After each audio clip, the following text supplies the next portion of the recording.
YouTube streaming, see what it looks like. I mean, it's just me, but vertical, like you normally see on a phone. But I wanted to use this time, figured it'd be fun to try this out and also answer a couple questions that have come in, some on the channel, in the comment section on the videos. Thank you always for leaving those.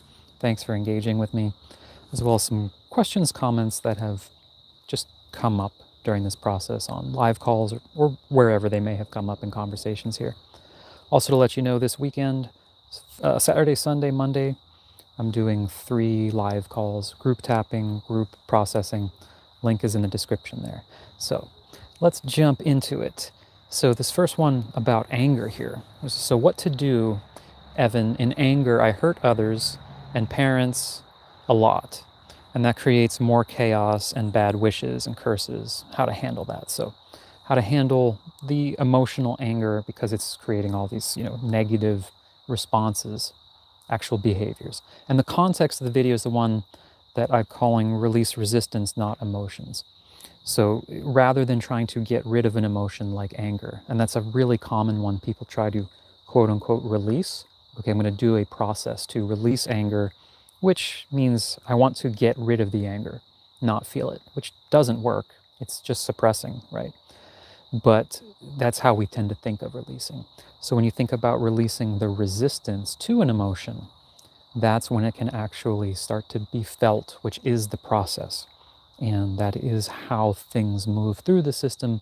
That is how we begin to be able to move past them and through them, rather than doing techniques, cognitive reframing, all of these things which are actually a form of suppression rather than processing. So in this case, I definitely don't want to give the impression that just doing this kind of process with something like anger is a one-shot quick fix, right? Like, okay, if I welcome this anger, I release the resistance to it, that's just it. All the anger goes away. You're good for the rest of your life, right? So it's understandable, as in the question here, that it might feel as though, okay, if I welcome the anger even more or do anything with it, it's going to create even more chaos. It's going to cause more behaviors. So when you have this kind of physical, behavioral reaction in a situation, a reaction with an emotion behind it, right? Such as I feel angry, I start lashing out at my parents, turns into this whole tension. That's like your it's a full-blown trigger, right? I know that word gets used a lot, but it's literally a word used to describe, okay, this situation, this emotion causes a reaction in me, the reaction simply happens. And you're still at the stage, which is totally understandable. It doesn't mean you're doing anything wrong, but the trigger is such that it basically takes over your behavior. So the only thing your body, your nervous system knows what to do with that energy of anger, or that whatever they're doing, whatever's happening that triggers that, is to just unleash. It's to just express it physically, verbally. It's to lash out in some sort of way. So when you experience the emotion of anger from those triggers, it just default state is just attack, right? Yell at the person, yell at your parents, and that's going to perpetuate itself. So it might feel as though if I I'm already feeling it, right? That's often the sort of mind's counter argument. Well, I'm already feeling the anger because that's why I'm lashing out. That's why I'm acting this way in the first place. But you're not really able to be present with it yet in such a way that there's any distance from it. Like, I don't really feel it. I just sort of feel it and then act out immediately, and it takes over my body.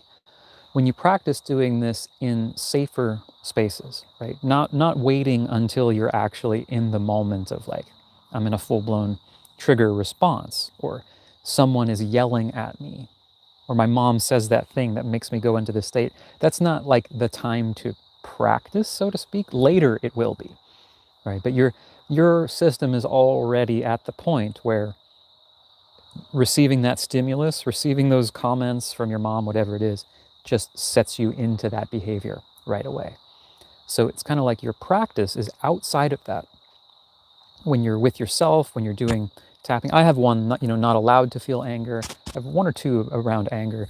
Not safe to feel my feelings. All these different ways of creating some space so that you start to develop the ability that when anger, got a political phone call, nice, like a fundraiser, when you feel the anger arising, that your system starts to develop the ability to be able to stay with that emotion, the ability to be with it, feel it without it automatically moving your body, moving your behavior, right? So just imagine that this anger is coming up and it's like a habit. It takes you over before there's any sort of conscious choice in the matter.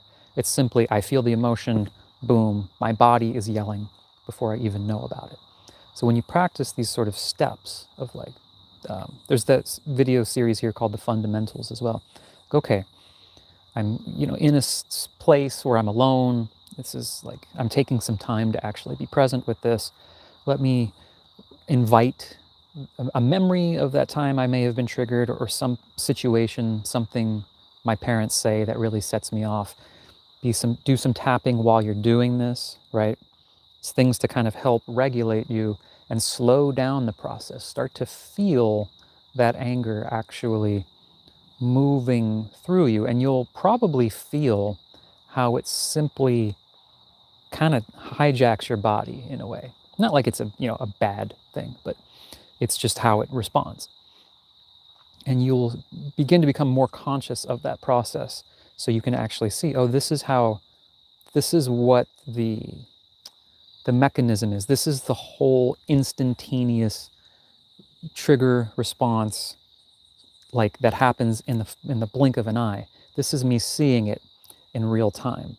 And if you're doing some tapping, anything else that helps kind of center you in that, what'll start to happen is you'll develop a little bit of space, so that you will now have the ability to go, oh, here comes that anger, but there's like a split second at first where I have a little bit of a window of a choice now, right? Like I'll still kind of have the habit of like, I want to yell. It's gonna be an impulse in the body to lash out, to say something, to make the comment, whatever your version of it is, right? The person who asked the question, that is the response. But for someone else, the response to that anger emotion, the response to that situation could be like retracting, right? Retreating, shame of feeling that way, apologizing, trying to reframe it and make it positive. All of these are possible reactions that simply happen more or less instantaneously. So when you do this type of emotional work, right, you get that little bit of space between you and that triggered response, and then you start to have the option to make other choices with it. So yeah, you might still feel it. You probably will still feel anger. That's not the point of this, especially in the beginning, that you do some sort of tapping or magic trick that just makes you not feel angry. But you'll get enough distance to where, okay, here comes that emotion, here comes that programmed response to that emotion. I see you, hello, I see what you're doing, and then I can possibly make another choice in that moment. And, it's not completely black or white. Some days you'll be able to do it, some days you won't, but that's kind of the progress of it, is that there begins to be at least like a window, a crack of light through that emotional response, where instead of so unconsciously reacting out that I don't even know I'm doing it, like there's not a conscious choice to do it, there starts to become enough space where like, hey, I still did it, I still yelled, but there was like, it felt a little different. There was a moment where I could see it coming, or I was able to kind of rein it in a little more quickly. And then the kind of deeper work behind that would be looking at some of the younger or older, depending on how you phrase it, like when you were younger, places where that energy wasn't safe, wasn't allowed to respond, right? The things that create that programmed response in the first place. And that's where different approaches, clinical EFT, the way they do it, something I'm trained in, that can be a very good model. A lot of other processes do this, which is where to follow the thread of, where is this anger sort of coming from earlier in my life? Where did I kind of develop this sense of, I need to prove something, I need to speak up, I feel like I'm being attacked, I need to attack back and kind of tracing that back to its source. And that rapidly progresses the ability to not just instinctively act out in rage or anger, but be able to have that space around it and be able to sort of choose different responses to that emotion.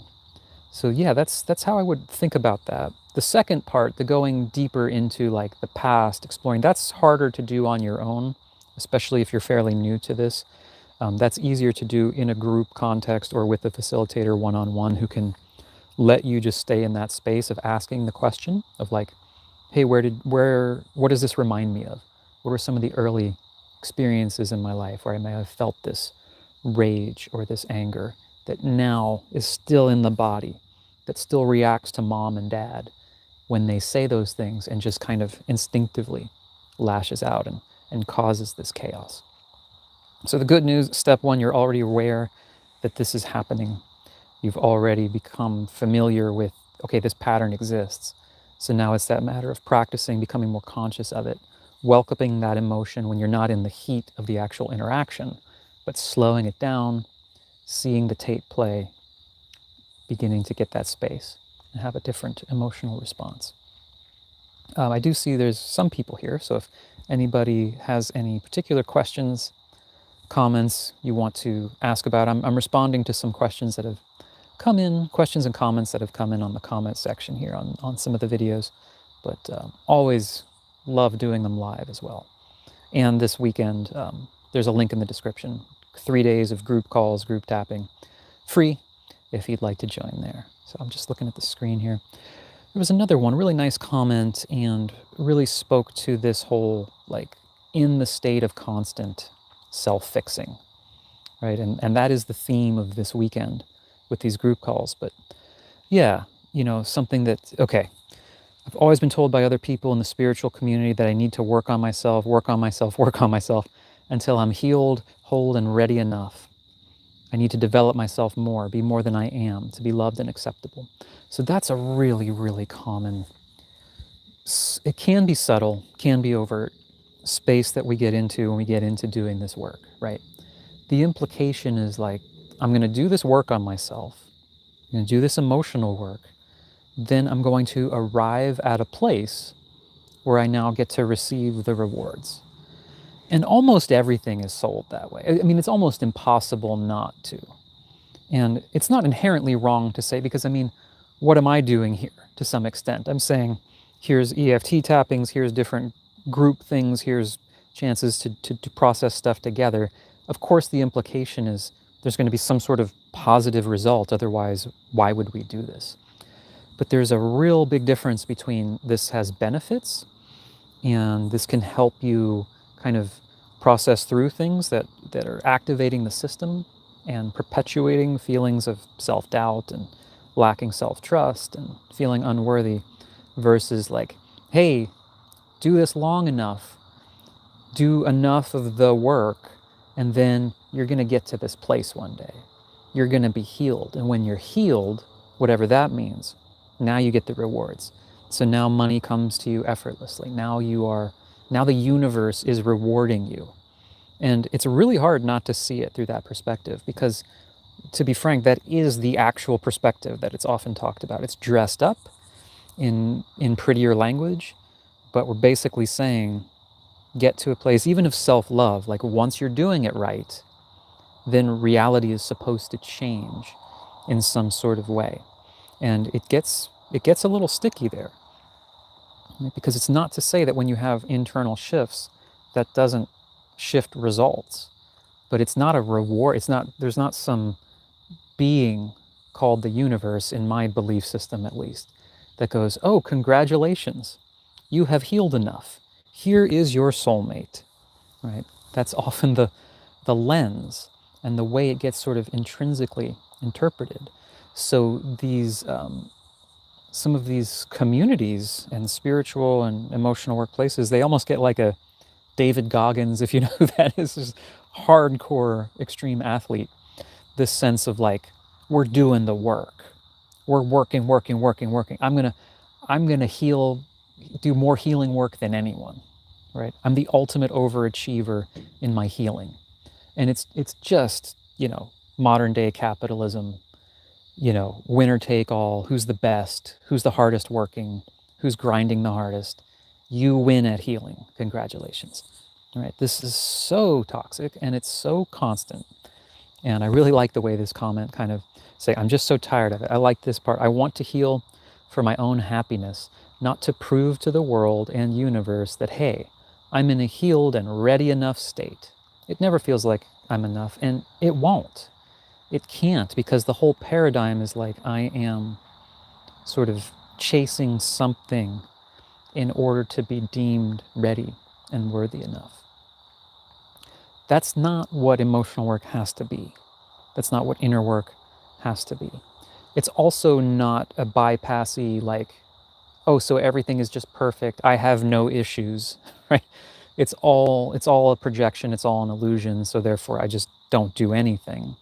Most of us are not at a space of that being our actual inner experience.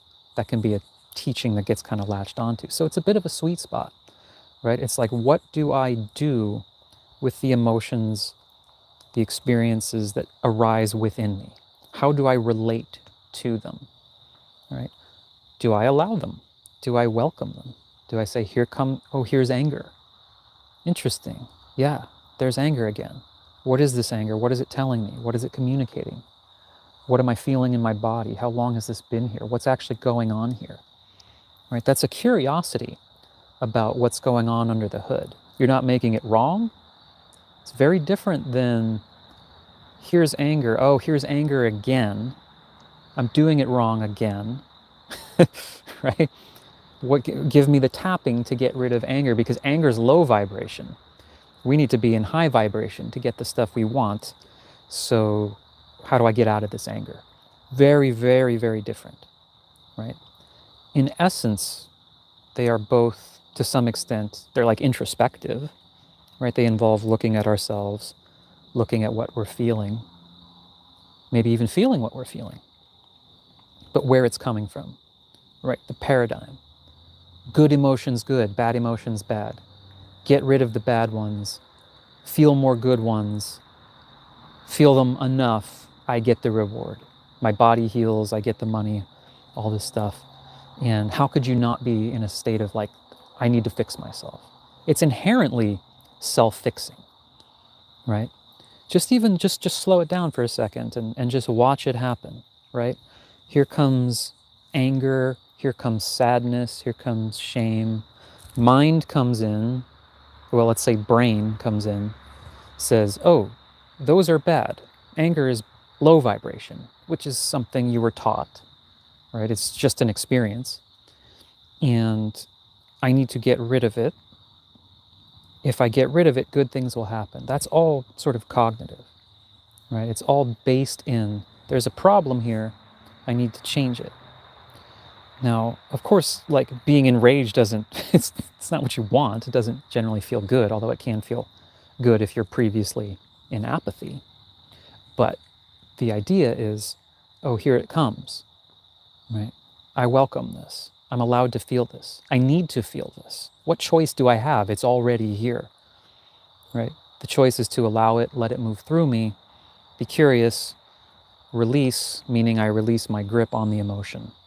Or, oh, what's wrong? Anger equals bad, shame equals bad. Something's wrong with me. I need to fix it. I need to get into a higher vibration in order to get results. That's self-fixing, right? That's what I call the repair mindset versus the relationship mindset. They both acknowledge sadness is here, anger is here, shame is here. One mindset is, how do I get rid of that? That's bad. The other is, how am I relating to it? Get rid of it is a type of relating. It is a resistance. The way I relate to that emotion is, this emotion shouldn't be here, right? Notice the difference between this emotion doesn't feel good, which is just potentially truth, versus this shouldn't be here. Because this is here, now I'm not going to get what I want because it's low vibration. That's subtle in some ways, but it's very, very different, right? The experience of this emotion shouldn't be here is instantly fighting the emotion. It's instantly in the place of this. It's wrong that this is here. And in a way, you could say the emotion hears that.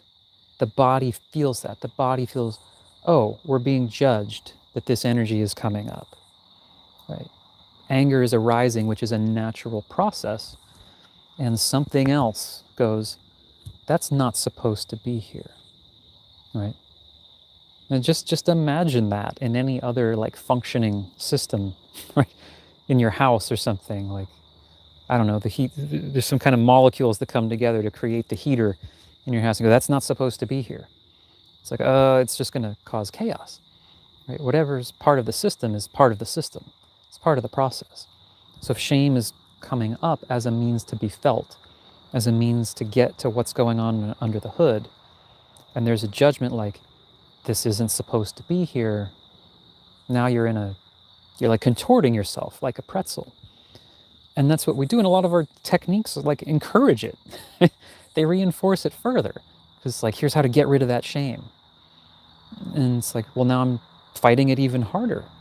And I'm just using new techniques as like new weapons to try to fight myself with. So any technique can be that, meaning it can be a way to support yourself. It can be a way to fight yourself. You can tap and go, this shame is really, this shame is here. It's really bad. I need to get rid of this shame. This shame shouldn't be here. I'm trying to tap in. Let's tap in a positive thing. What's the opposite of shame? Pride. I'm proud of myself. I love myself, right? You're just fighting yourself, right? But it looks like a positive tapping round, right? It's pretty wild. And so it really is, for me, it's all about the relationship. It's all about the relationship to the emotion, to the experience. Because again, any technique can be used to fight yourself. I am using tapping to try to tap in a positive feeling because I'm fighting against my actual feelings, right? Which is, I hate this. I don't want to be here in this situation. I don't like this. This feels bad. This pain feels bad. This shame feels bad, right? That's your truth. That's the experience. But it can just easily be, okay, nope, keep it positive. What's the opposite of this negative emotion?